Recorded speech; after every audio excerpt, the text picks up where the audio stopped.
T'as oublié les règles de cette maison, jeune homme? Désolé. C'est la 3e fois que tu marches sur mon parquet avec tes baskets. Il décide de placer Jake dans un foyer pour adolescents. Non, je veux rester vivre ici. Alors enlève tes putains de baskets avant d'entrer dans ma maison. Jake enlève ses hadjis et retourne, pieds et nus, dans sa chambre.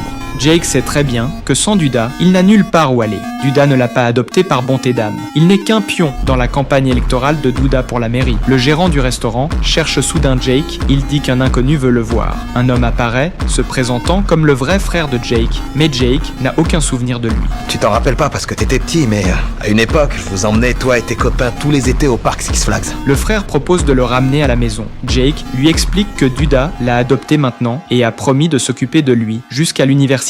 Sauf que c'est mon boulot, pas le sien.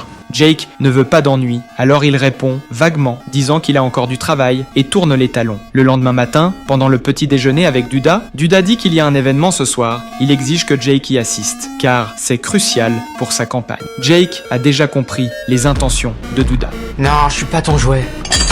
À qui tu crois que tu parles, au juste? Tu vas faire quoi, me frapper? Vas-y, fais-le. Je suis sûr que ce serait pas génial pour toi que je me trimballe avec un œil au beurre noir, non? Voilà la vraie raison pour laquelle Duda l'a adopté. Jake parie que Duda n'osera pas le frapper maintenant. Jake va retrouver son frère, celui qui a abandonné la famille autrefois. Jake lui demande pourquoi il est parti. Le frère admet qu'à l'époque, il n'était pas capable de s'occuper de lui. C'est pas parce que tu m'as laissé derrière toi que tu dois me sauver. T'es en colère contre moi? Ouais, j'ai le droit de l'être. Et on peut pas te fâcher pour toujours. T'as envie de me frapper? T'as les poings serrés comme si tu voulais me frapper. Vas-y, frappe-moi, vas-y. T'as une bonne droite. Je sais. C'est clair. Finalement, Jake choisit de lui pardonner. Il révèle à son frère les véritables intentions de Duda. Si Duda devient maire, la ville sombrera dans l'obscurité. Alors Jake décide de voler les documents de campagne de Duda. Il doit absolument l'empêcher d'être élu. Il trouve le coffre-fort de Duda, mais ignore le code. Comment tu comptes ouvrir un coffre-fort sans la combinaison? 11, 27, 46.